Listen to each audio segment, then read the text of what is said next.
In truth, one had more than a few misgivings about your chosen partner. As an exorcist, his talent was lacking. One could hardly say his skill with sigils was any better.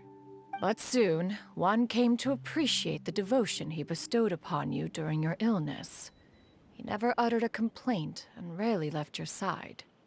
Unwilling to begrudge someone of such character, one decided to overlook his aforementioned deficiencies, glaring though they may have been. Wishing to grant you a life without regrets, one gathered many divine ingredients and used one's own blood to create a form of medicine.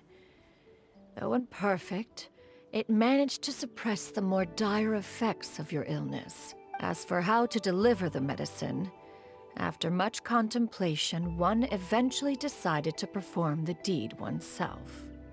One took great care to alter one's features and select the appropriate attire. Only after meticulous scrutiny did one finally set out for Wangshu Inn's one expected. You were most ignorant of one's true identity.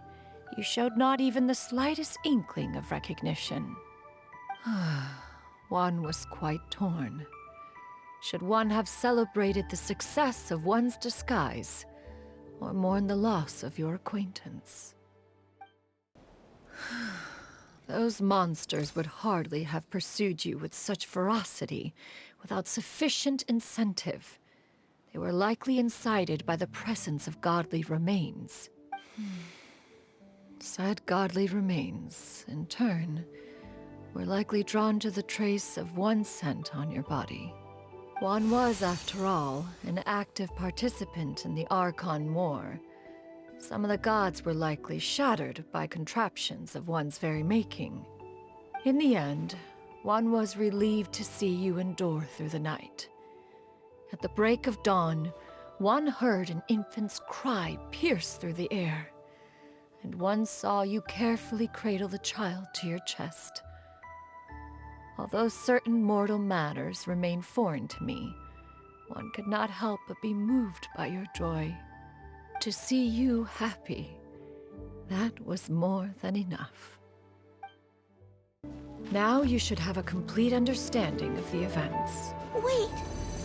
But if that's true, then the crane who took care of me when I was sick must also be... One had almost neglected to recount the absurdities of that tale. Just as Yuandai troubled one with her antics, so did you give one many a headache. Upon finding you burning with fever, one made plans to bring you back to one's abode for treatment. However, upon seeing one's form, you began to cry, refusing to get on one's back.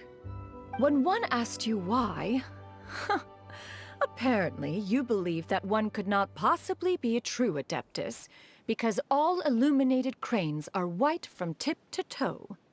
One had no choice but to apply powder to one's body to conceal the variegated nature of one's appearance. You became more than amenable enough when one stood before you devoid of any other coloring.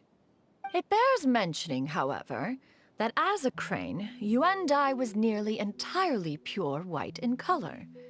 Though you had never encountered her in that form, you still recognize the essence of her being. Perhaps fate brought you two together in more ways than one.